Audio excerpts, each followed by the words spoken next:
Ngayon, sinabi ng DOJ, walang labag, hindi labag sa batas. Sinabi ng SEC, Securities and Exchange Commission, walang nalabag. Oh, mga kaibigan, so saan ngayon nagpunta yung ibang congressman? Nagpunta yung ibang congressman sa experience nila dun sa kausap nilang reporter. Hindi niya ako in-interviewan niya ako niyan ewan ko kung anong ginawa sa kanya. Doon siya napunta ganito na naman po. Hanggang sa nakakahiya, mga kaibigan. Wala nang ma-issue doon sa violation ng prangkisa. Ganito na lamang, sabi. I-recite mo nga yung Panatang Makabayan. Ito ka, grade 1. Talaga ito mga mambabatas na ito, mga kaibigan. Ano ba ang ano nyo talaga? Nagsisip-sip kayo at the expense of ABS-CBN. Di ba? Gusto nilang mag-lollipop kay Presidente Duterte sa kapinsalaan ng ABS-CBN at ng mga taong naririyan. Sabi ko nga sa inyo, ako, may personal akong hindi maganda dyan. Sana kasi baki na dyan yung si kabayong bakla Yun ang walang hiya dyan, mga kaibigan, baka kala ninyo. Sa sobrang lakas niyan, ewan ko, mga kaibigan, sa sobrang lakas niyan dyan sa ABS-CBN, kaya niyang magpaban ng mga, mga artist, kung sino, na ayaw niya. Ganyan kawalang hiyayang, bading na yan. Yan isa sa kasalanan ng ABS-CBN. Pero hindi na walang kaugnayan sa prangkisa. Hindi mo pwedeng gamitin dun sa issue ng prangkisa. Ang pinag-uusapan ay issue ng prangkisa. Sabi ng SEC, walang violation. Sabi ng Department of Justice, walang violation. Ba't pinipilit nyo? Kayo itong gumagawa ng batas pinipilit nyo yung walang batas. Walang batas na nalabag. Mga kaibigan, ngayon, ito, masama pang isang sinabi. Ikaw, Anya, tatanungin kita. Kung halimbawa, pumasok sa gera ang Pilipinas, laban sa Amerika, kanino ka papanig? Imposible yung tinatanong nito Unang-una, labag sa konstitusyon yan merong provision sa konstitusyon, mga kaibigan. Hindi ko lang nakopya yata dito sa aking aking provision sa konstitusyon. Ito, sa Article 2, Declaration of Principles. Ito mga konstitusyon, mambabatas yung nagdudunong-dunungan na yan, kung makapagsalita.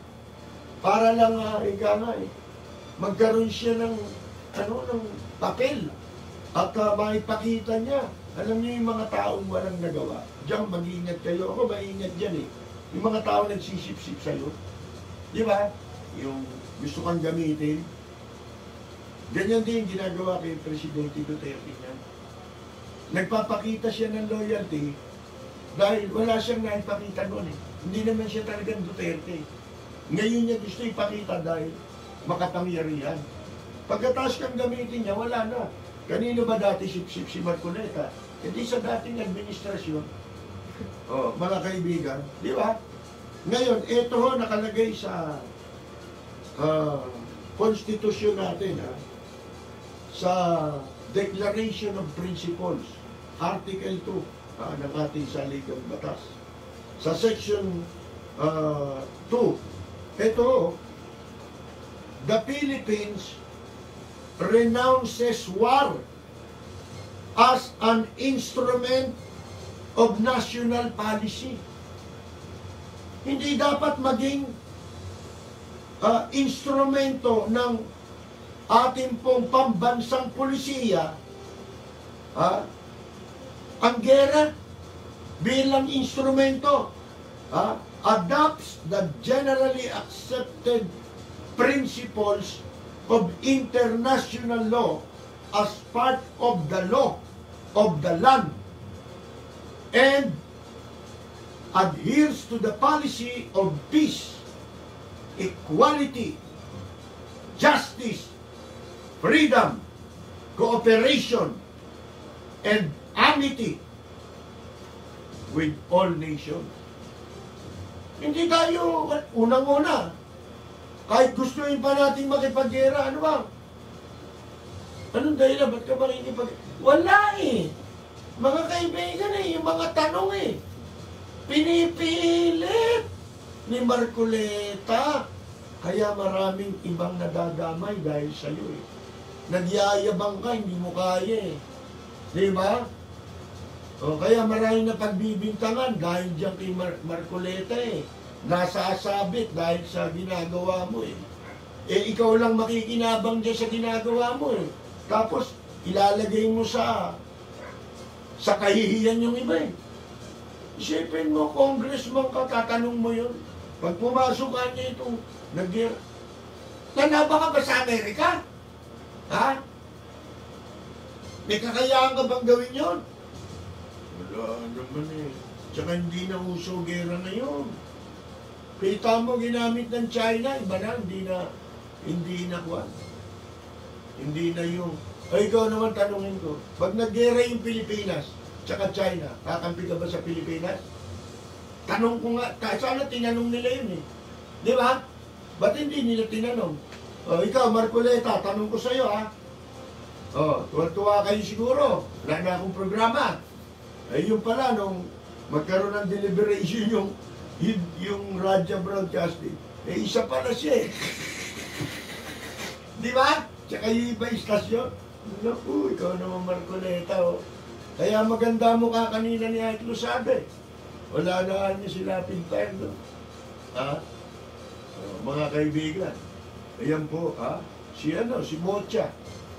Pag ang amo mo, si Mocha, ha? Eh, siyempre, amo mo yun. Ano tawag sa'yo? Ha? Pag ikaw, ang amo mo ay si Mocha. Oh, dahil amo mo yun, ano tawag sa'yo?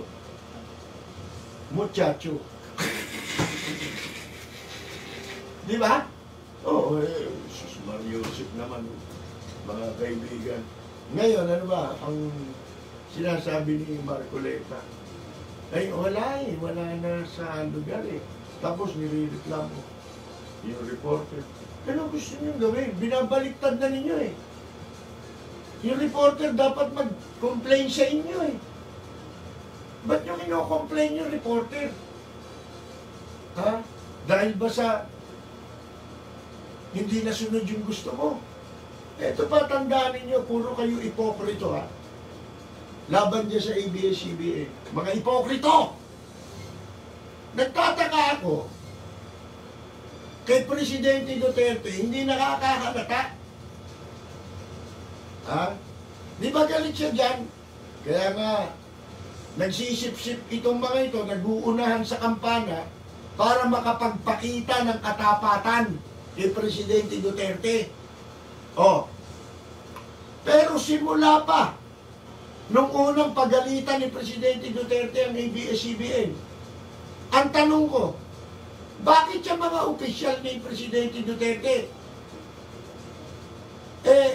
nagkakandara pa na magpa-interview doon sa ABS-CBN kahit ngayon, kahit hindi na gumagana yung channel to doon sa ibang channel, sa cable. Oh, di ba doon din kayo nagpapa-interview? Ano ba kayo, mga siraba ulo nyo? Nagpapanggap, doon mo makikita hindi totoo eh. Mga kaibigan eh, nagpapakita ng katapatan ng loyalty kay Presidente Duterte para lumakas sila. Di ba? Na hindi naman natin alam pare-pareho mangyayari sa bandang huli. Bakit? Paano? Kung mabuksan niyang ABS-CBN, paano? Ha? Alam niyo ha, ako sa tingin ko, maraming nag-uudyok kay Presidente Duterte. Para, yung terror bill na yan. Alam mo kung bakit? Natatakot sila eh.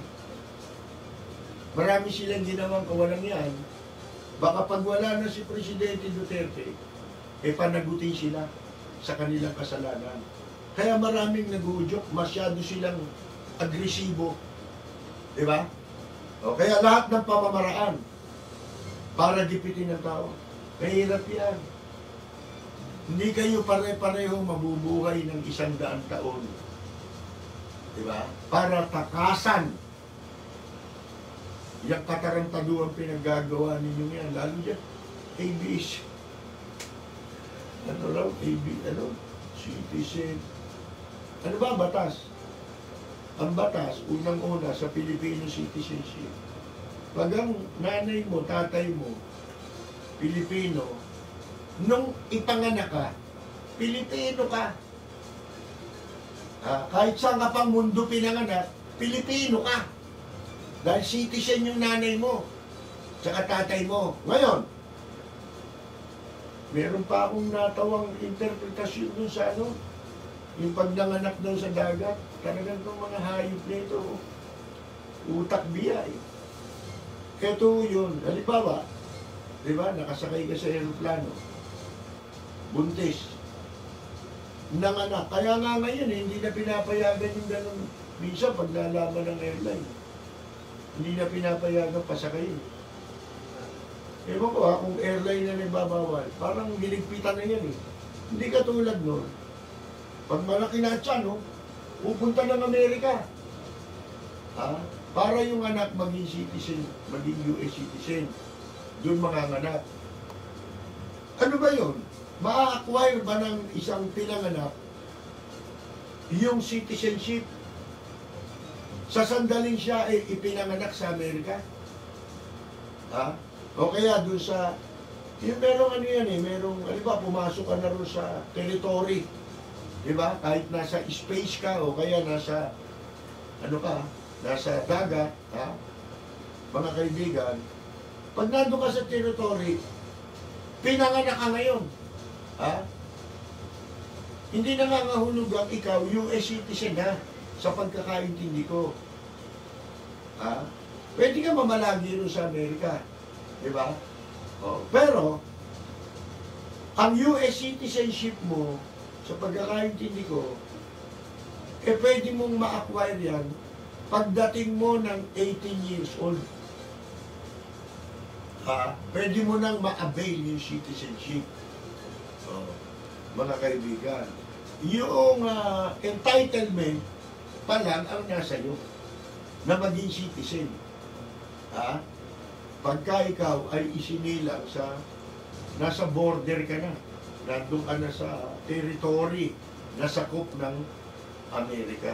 Ganun po yung pagkakaintindi ko, mga kaibigan. Ngayon, ito si Lopez, pinanganak daw sa Amerika. O kung sa Amerika siya pinanganak. Pagkatapos, meron na kasi, ilang taon pa lang naman nakakaraan yan, yung dual citizenship. Di ba? Marami tayo mga kababayan Pilipino na naninirahan sa ibang bansa, citizen na sila ron. Pero gusto nilang at the same time, ma-retain ang kanilang Filipino citizenship. Pag sa Amerika ka nagpunta, may dual citizenship ka, walang pakialam ang Amerika kung anong citizen ka pa. Basta ay importante, citizen ka nila. Di ba? Hindi ka 60 cents. Citizen. Di ba? Parang nakita ko kanina na nanonood sa atin si Miss Christy Lim, ang buting anak ni nag-iisang mayor, alamat ng Maynila. Hindi lang alamat ng Maynila, alamat ng Pilipinas si Lim. Mga kaibigan, dahil si Lim, nagsimulang pulis. Di ba? Hanggang sa makarating ng general, patrolman. Naging sekretary ng DILG, naging director ng NBI, naging senador. Si Mayor Lim po ay pinanganak, pero walang magulang na nag-alaga sa kanya. Hindi siya nakatikim ng aruga ng sariling magulang dahil siya iniwan sa ampunan. Alam niyo, buhay ni Mayor Lim, di ba? Kaya si Mayor Lim, alam niyo, nung ako tinanggal ko sa isang istasyon nung araw, dahil sa pagrarally namin labang kay Dilima, yung araw na yun, inalis ako doon sa impila na yun. Hindi ako nagpapakita kay Mayor Lim naman. Pero nabalitaan ni Mayor Lim ang nangyari sa akin. Ilang araw pagkatapos. Ito, hindi ko mga makakalimutan. Kaya hindi nyo maiaalis na ako, mahalin ko yung mga tao nagmahal sa akin. Hindi ako nakatikim ng pera, ng pakinabang si Mayor Lim. Negosyo, wala ako lahat yan. Ang naging mga pakiusap kong pabor kay Mayor Lim, pag may mga nakakapit, may nangangailangang ipagamot. Yan lang mga natutulungan natin. Pero pagdating sa mga ganyan, wala. Pero alam niyo, si Mayor Lim, nung tinanggal ako sa isang istasyon, Mayor ng Maynila yan. Ilang araw, tumawag sa akin ng isang mataas na opisyal ng City Hall. Pare, pinapupunta ka ni Mayor Lim dito. Makipagkita ka raw sa kanya. Bakit naman hindi, yun ang sabi. Pumunta ako na City Hall. Pagdating sa akin, pagkausap sa akin, ano nangyari sa'yo? Anong ginawa niya sa'yo? Sabi niya, pabayaan mo yan, dito ka sa akin. Sabi niya ni Mayor Lim. Hindi rin. Sabi, dito ka lang sa tabi ko, huwag kang aalis. Umalis din ako Pero gano'n ko ron. Susundan ko si Mayor Lim kahit saan magpunta. Hindi tayo gano'n Ibig lang sabihin ni Mayor Lim, pinakikita niya. Yun ang hindi ko mga makakalimutan tagpo. Ganon ang hinahanap nating pagtitiwalaan nating tao. Hindi yung natulungan mo't lahat, kakalimutan ka. Si Mayor Lim, alam niya pag may nagawa kang kabutihan sa kanya, hindi niya yung kakalimutan. Kaya hindi ko rin siya kakalimutan. Di ba? Yung taong tapat sa akin, pagkatapatan ko yun. Ano man ang mangyari. Yung tao hindi tapat sa akin, ba't ko naman pagkatapatan yun? Di si Raulo lalabas ako nun, di ba? Mga kaibigan. Hindi ko makakalimutan yan. Naramdaman ko pa parang ikinabahala pa naman nakapaligid kay Mayor Lim yun. Yung sabihin ni Mayor, dito ka na sa akin. Anong gusto mong Naku, mahirap yan. Wala akong alam dyan Di ba? Nasabi ko na sa inyo. Kasi marami rin opportunity dumating sa akin, pero alam ko ang alam ko ang limitasyon ko. Hindi ako naggagahasa ng kapalaran. Hindi ko ginagahasa ang kapalaran para pumabor sa akin, mga kaibigan. Hindi ko pinagsasamantalahan ng pakikipagkaibigan. Si Bobet Bernadas, veteran musician. Si Bobet ang galing mag-keyboard niyan. Yan Una ko nakita yan sa grupong The Music Making Company. Isang show band na banda niya ni manager niya si Gary Lacey nung araw. Diba? Ngayon, solo yan. Nag-akumpanya ng mahusay na singer sa Manila Hotel. Mga pwesto yun dyan. Kaya lang, pinagbawal muna. Wawawa naman itong mga kaibigan natin.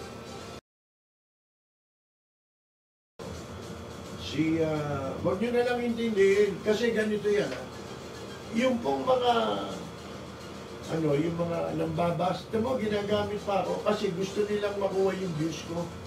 Akala nila ganun yun. Kasi puro bobo yung... Ang payo ko naman doon sa iba, nagtataka lang ako, nanonood pala kayo ng gano'n. Alam naman ninyo ano yan eh. Una, notorious na sa fake news yung mga yan eh. Di ba?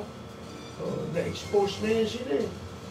Oh, pagkatapos, pag pinanood mo sila, natulungan mo sila. Di ba? Bakit? Nadagdagan yung views, pagkakakitaan nila tayo. Hindi ba ganun din ang ginawa dito kay Kabayong Marcos? Ako, alam ko, kasama sila ron eh. Sila yung ginamit eh.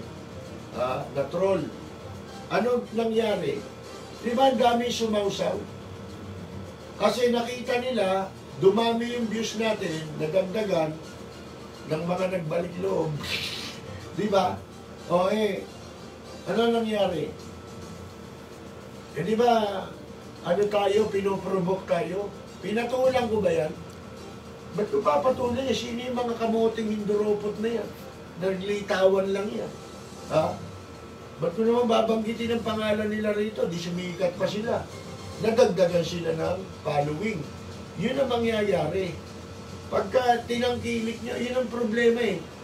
Dito sa atin kasi lahat tinatangkilik. Di ba? Hindi nyo alam, pinagkakapirahan yung panonood nyo. Yun ang problema doon. Kung ako sa inyo, hindi ko ignore ko yan. Meron tayong kasabihan sa English. I only cross a saber with my peers. Hindi mo naman ka-level yan eh. Di ba? Hindi yata nag-aral ng elementary yung mga yan. Paano mo paliliwanagan yan? Di ba? O, mga kaibigan. Hindi ba? Kita mo naman. Kami nagbabase lang sa sinasabi ng balita. At kung ano ang nilalaman ng balita, doon kami tumatalakay ng issue. Subukan mong bigyan, subukan ng issue yung mga yan, wala masasabi yan. Kasi ang pinag-aralan niyan, manira eh. Di ba? Yun ang hinahanap niya, sino sisiraan para kumita tayo. Dagdag sa kanila yun eh.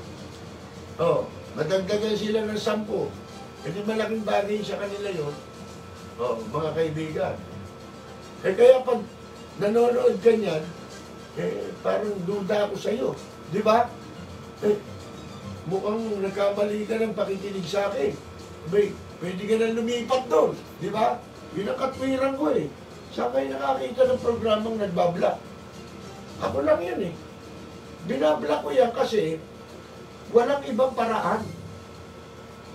Para mo malipol yung mga yan.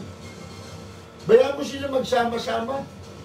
Pagka lahat ng tao nagbablock ng ganyan, yung mga hindi totoo account, ang litrato, aso, ano-ano nililitrato, mga kaibigan, may litrato pa, demonyo sila eh. Mga kaibigan. Pagka yan, binlock ninyo lahat yan, nakita ninyo yan. Binlock nyo. Ang mangyayari niya, pag na-block na lahat yan ng matitinong tao, puro siraulo na sila. Isang society na sila ng mga siraulo. Yun ang mangyayari.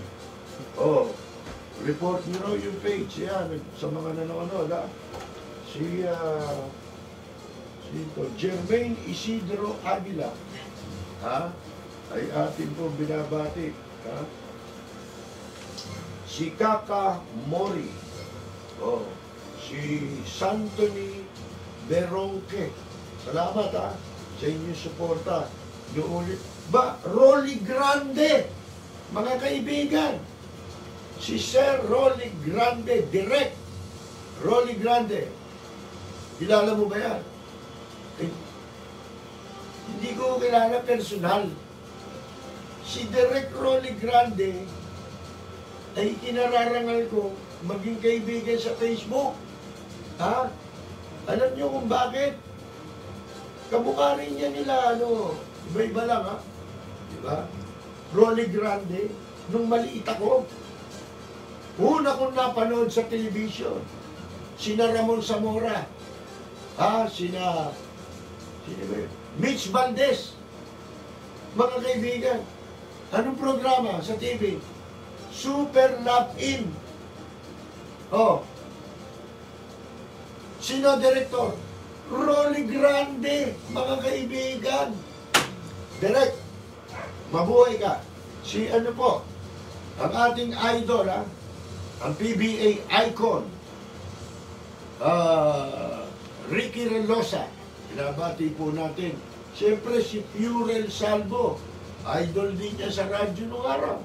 Mga kaibigan, dito po sa Maynila, kaya lang, sila po ipawang nasa Estados Unidos na nakabase.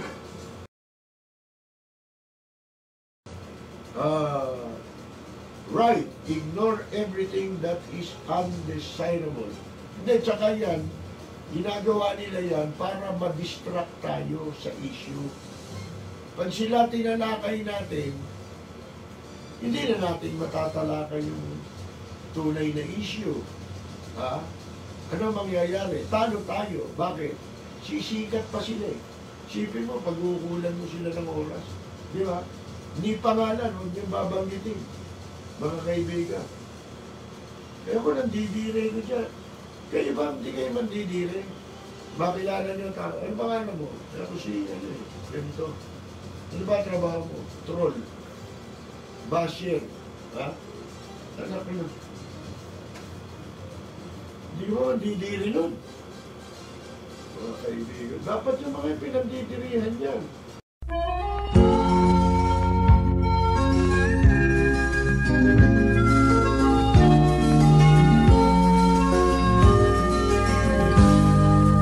Bayan ko ay isa ang lahi, dito'y wala ang pagkukunwari. Hindi padadaig, sadyang kilala sa daigdig, may pagkakaisa sa bawat nais. Ang bayan ko'y punong-puno ng yaman, bakit ito'y kailangan pang iwanan? Hindi nga ba't anong sarap mabuhay ng buong ganap? Sa bayan mo, sumabit lang yaong wakas. Dito sa bayan ko, lahat kami pantay-pantay. Walang nang aapit, ang pag-ibig ay tunay. Dito sa bayan ko, dito'y makikilala mo ang isang kaibigang nagmamahal sa'yo.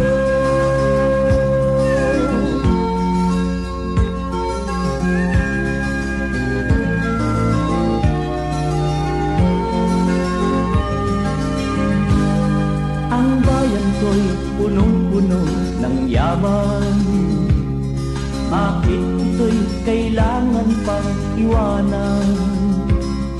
Hindi nga ba't anong sarap mabuhay ng buong ganap?